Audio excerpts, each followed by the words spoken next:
नमस्कार दोस्तों, मैं हूं धर्मवीर और आज हम जानेंगे एक ऐसी बीमारी के बारे में जिसका बहुत ही आसानी से योग के कुछ आसन, प्राणायाम, प्राकृतिक चिकित्सा और कुछ आयुर्वेदिक नुस्खों से उसका पूरी तरह से उपचार किया जा सकता है।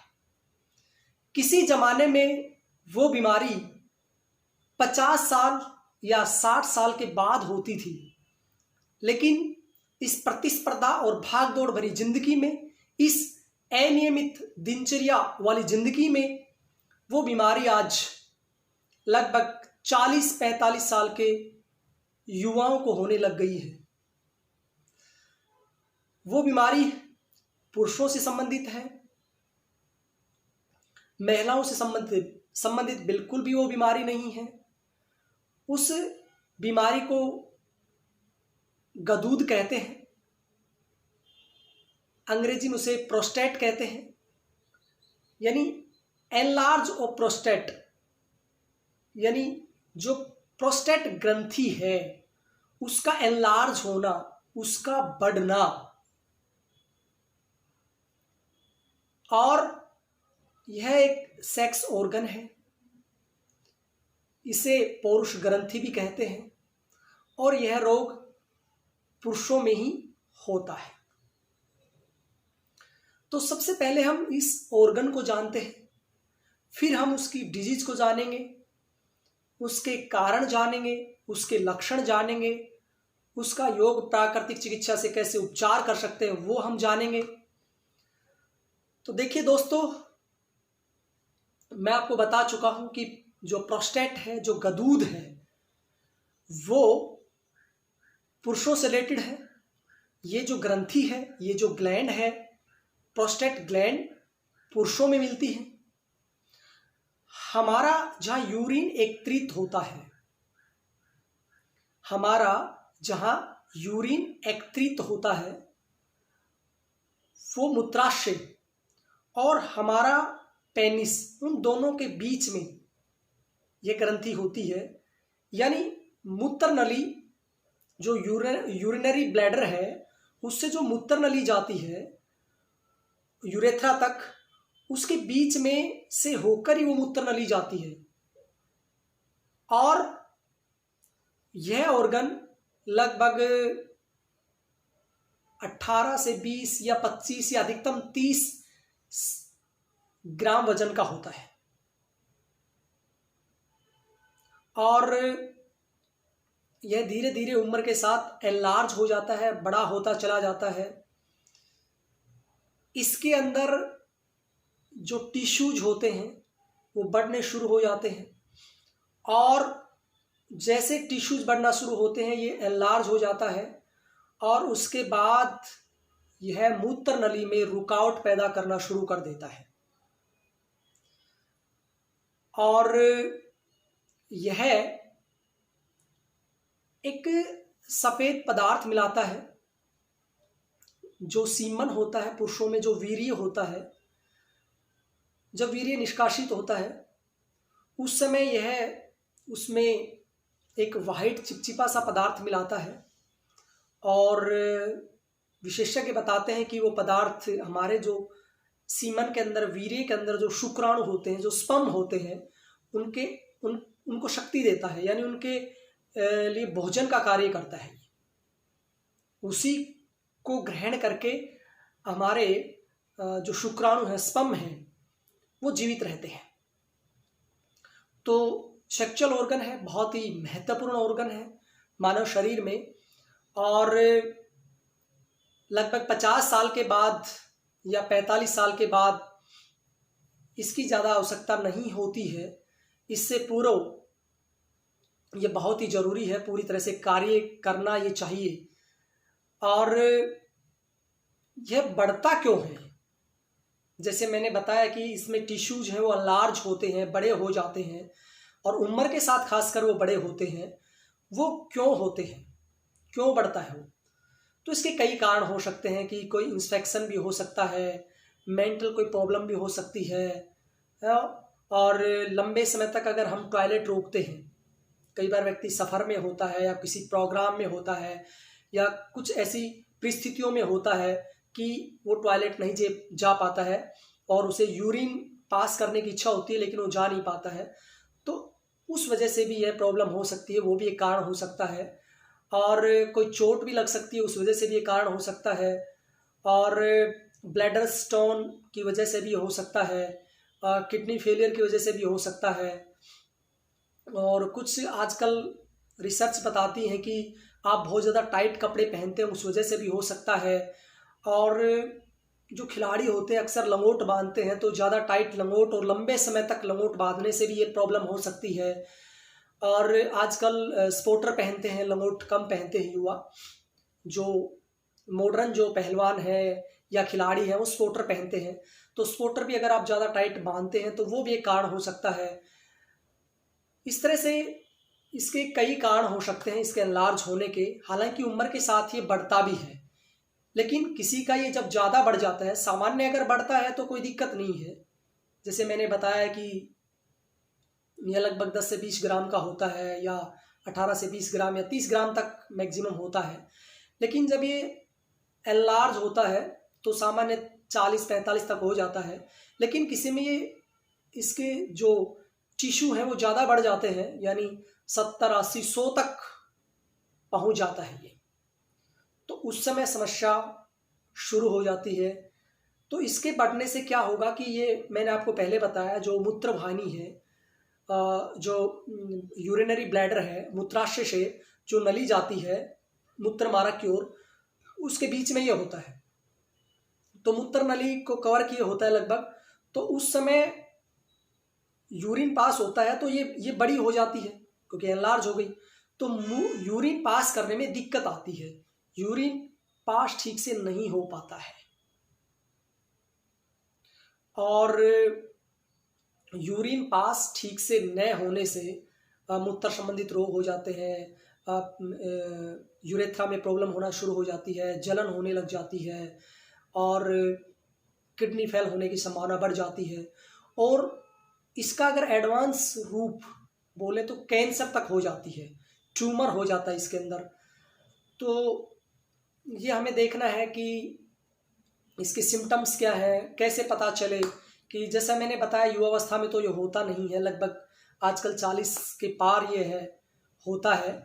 और इसके सिम्टम्स क्या है, यानी इसके लक्षण क्या है, क्या पता चलेगा हमें कि हमारा प्रोस्टेट या गदूद बढ़ रहा है। तो देखिए, आप टॉयलेट जाते हैं तो टॉयलेट कई बार नहीं आता है, आपकी इच्छा है लेकिन टॉयलेट नहीं आता है, या टॉयलेट रुक रुक कर आता है, कम आता है, बूंद बूंद टॉयलेट आता है, या फिर आपको बार बार पेशाब जाना पड़ता है, पेशाब में कोई जलन होती है, आप यूरिन करते समय असहज महसूस करते हैं, तो ये सब इसके सिम्टम्स हैं, लक्षण हैं। और डॉक्टर इसकी जांच करते हैं, पता लगाते हैं कि क्या प्रॉब्लम है। तो जांच इसकी कई तरह से होती है, मॉडर्न मेडिकल साइंस में यानी एलोपैथी में PSA यानी ब्लड टेस्ट होता है, एक आपका एक बायोप्सी होती है और आपका अल्ट्रासाउंड होता है। ऐसे कई माध्यम हैं जिनसे जांच होती है और पता चल जाता है कि इसका साइज डॉक्टर हाथ से भी चेक करके बता देता है कि ये एनलार्ज हुआ है या कितना एनलार्ज हुआ है। वो अपने अनुभव के आधार पर टेस्ट हाथ से टेस्ट करके भी बता देते हैं। तो ये गदूद के हमने कुछ कारण जाने, कुछ लक्षण जाने। अब हम इसका उपचार जान लेते हैं, इसका उपचार क्या है, कैसे हम इसको ठीक कर सकते हैं। तो देखिए, इसके लिए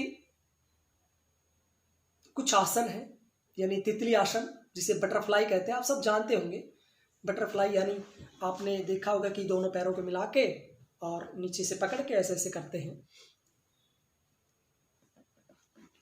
बटरफ्लाई लगभग आप सभी जानते हैं, तो बटरफ्लाई आप कर सकते हैं, जिसे तितली आसन भी कहते हैं। साथ में अर्ध पवन मुक्तासन करते हैं 1 बाई 1 लेग से। सेतुबंद आसन आप कर सकते हैं। मरकटासन भी बहुत अच्छा अभ्यास है। बालासन भी कर सकते हैं। भुजंग आसन भी आप कर सकते हैं। और वक्रासन या अर्ध मत्स्येंद्र आसन वो भी आप कर सकते हैं। विपरीत करनी मुद्रा या सर्वांग आसन यानी लेट के आप पैर उठाते हैं, वो भी आप कर सकते हैं। साथ में कुछ डॉक्टर्स मानते हैं कि भाई ये जो बीमारी है यानी प्रोस्टेट ग्लैंड का एनलार्ज होना, तो उस का कारण मेंटली स्ट्रेस भी हो सकता है, मानसिक तनाव भी हो सकता है, अवसाद भी हो सकता है। तो उसके लिए कुछ प्राणायाम भी किए जा सकते हैं, जैसे नाड़ी शोधन प्राणायाम आप कर सकते हैं और ब्राह्मणी प्राणायाम कर सकते हैं। इससे मन पूरी तरह से शांत हो जाता है। तो मैंने कुछ आसन और प्राणायाम आपको बताए जिनके करने से इसमें फ़ायदा मिलता है। और इसके अलावा एक बात मैं और बता दूं आपको, प्रिकॉशन से ये ध्यान रखनी है, जब आप इंटरकोर्स करते हैं यानी जब आप समागम करते हैं उस समय, इंटीमेट के समय टॉयलेट तुरंत ना जाए। टॉयलेट मेल जो है वो थोड़ी देर बाद जाए, क्योंकि उस समय वो जो हमारी प्रोस्टेट ग्लैंड है उसका जो रस है, उसका जो फ्लूइड है वो सीमन में मिलता है, तो उसका द्वार खुल जाता है और उसी समय टॉयलेट जाने से उसकी बूंद उसमें जाने की संभावना होती है। तो मेल खासकर आफ्टर इंटरकोर्स या इंटीमेट के बाद ही तुरंत टॉयलेट ना जाए, थोड़ा रुक कर जाए। फीमेल को तुरंत ही जाना चाहिए टॉयलेट, वो इन्फेक्शन के लिए ना हो उसके लिए अच्छा होता है। और मैं आपको बता भी चुका हूँ कि टाइट लंगोट ना पहने, स्पोर्टर भी बहुत ज़्यादा टाइट ना हो, जीन्स वगैरह ज़्यादा टाइट ना हो, रात को जीन्स वगैरह पहनकर ना सोएं, ये कुछ आप ध्यान रखें। इसके अलावा कुछ नेचुरोपैथी में इसका उपचार बड़ा अच्छा बताया गया है, यानी हिप बाथ, कटी स्नान बहुत ही लाभदायक है, बहुत लाभदायक है। ठंडा गर्म कटी स्नान बहुत ही उपयोगी है। आप को मैं डायरेक्ट सजेस्ट तो नहीं करूँगा, क्योंकि वो मैं आपको पूरा करके दिखाऊं तब आपके समझ में आएगा। आप किसी अच्छे प्राकृतिक चिकित्सा विशेषज्ञ के शरण में जाकर कटी स्नान ले सकते हैं, ठंडा गर्म कटी स्नान। इसके अलावा नेचुरोपैथी में और भी 2-3 उपचार हैं, यानी एनिमा भी बहुत अच्छा है, मिट्टी पट्टी बहुत अच्छी है, ठंडा गर्म से एक बहुत अच्छा है। तो वो नेचुरोपैथी के जो महत्वपूर्ण उपचार हैं वो आप ले सकते हैं। और साथ में जो आप योग और यानी योगासन और प्राणायाम या मेडिटेशन आप करेंगे और कुछ मुद्राओं का अभ्यास भी करेंगे, तो वो भी किसी योगाचार्य की देखरेख में, योग स्पेशलिस्ट, योग विशेषज्ञ, योग जो एक्सपर्ट है उसके देखरेख में करेंगे, उसके निर्देशन में करेंगे, तो ज़्यादा लाभ मिलने वाला आपको। और एक एक्यूप्रेशर पॉइंट भी होता है, आपके दोनों हाथों में और दोनों पैरों में होते हैं। आपका जैसे मैं एक्यूप्रेशर बताऊं आपको कि ये जो दोनों उंगलियां हैं इनके बीच का जो हिस्सा और ये जो बड़ी रेखा है जो यहाँ से यहाँ तक गई, यहाँ से लेकर यहाँ लगभग सेंटर में, हथेली के सेंटर में लगभग ये पॉइंट होता है। तो बिल्कुल खड़ा ना दबाएं, थोड़ा ऐसे दबाना है, लगभग 5 मिनट तक आपको दबाना है। ऐसे ही इस हाथ का दबाना है आपको लगभग 5 मिनट तक। फिर ऐसे ही आप पैरों में दबा सकते हैं, पैरों में भी यह पॉइंट होता है, दोनों पैरों में। तो ये मैंने एक्यूप्रेशर भी आपको बताया। साथ में ओमेगा 3 वाली डाइट लें, अच्छी डाइट लें, सूर्य स्नान लें, यानी सनलाइट पूरी आपको मिलनी चाहिए, और पपीता वगैरह बहुत अच्छा है। साथ में जो भी नेचुरल फ्रूट्स हैं वो बहुत अच्छे हैं, सीजनल फ्रूट्स हैं वो बहुत अच्छे हैं। और इसके साथ ही आप को मैं आयुर्वेदिक नुस्खे और बता देता हूँ जो अच्छे आयुर्वेदाचार्य बताते हैं। राजीव दीक्षित जी बताते हैं कि खजूर जो होता है उसके टुकड़े टुकड़े करके दूध में बॉईल कीजिए 1 गिलास में, और 1 गिलास बॉईल किया हुआ दूध आपको पीना है, और वो छोटे छोटे टुकड़े चबा चबा कर आपको खाने हैं साई। तो जिनको बहुमूत्र की समस्या है उनके लिए भी अच्छा है। छोटे बच्चे आपने देखा होगा बिस्तर में टॉयलेट कर देते हैं, तो उनके लिए भी अच्छा है। और बड़ी उम्र में भी टॉयलेट पेशाब संबंधित अनेक समस्याएं होती हैं, यूरिनरी प्रॉब्लम हो जाती हैं, उनके लिए भी अच्छा है। और प्रोस्टेट यानी गदूद के लिए भी यह अच्छा माना गया है। दूसरा एक नुस्खा बताते हैं कि दिन भर आप घोखरू का पानी पिए। घोखरू को पीस लीजिए और उन्हें पानी में डाल दीजिए। लगभग जैसे 1 लीटर पानी है तो लगभग 50 ग्राम के आसपास आप घोखरू डाल दीजिए, 50 से 100 ग्राम, और फिर उस पानी को छान कर आप पी लीजिए। शाम को रख दीजिए, सुबह उसको छान कर पी लीजिए, या फिर पानी को बॉईल कीजिए घोखरू डालकर, फिर उसको छान कर रख लीजिए, फिर वो आप पिए। और इसी तरह से घोखरू के पानी का ही नेचुरोपैथी में एनिमा दिया जाता है। तो साथ में अगर आप एनिमा भी लेते हैं तो और भी आपके लिए फ़ायदेमंद होगा, खासकर प्रोस्टेट के लिए, गदूद के लिए, और आपकी जितनी भी यूरिनरी प्रॉब्लम है, मूत्र संबंधी जो समस्या है, उनके लिए। तो यह मैंने आज आपको गदूद के बारे में विस्तार पूर्वक बताया।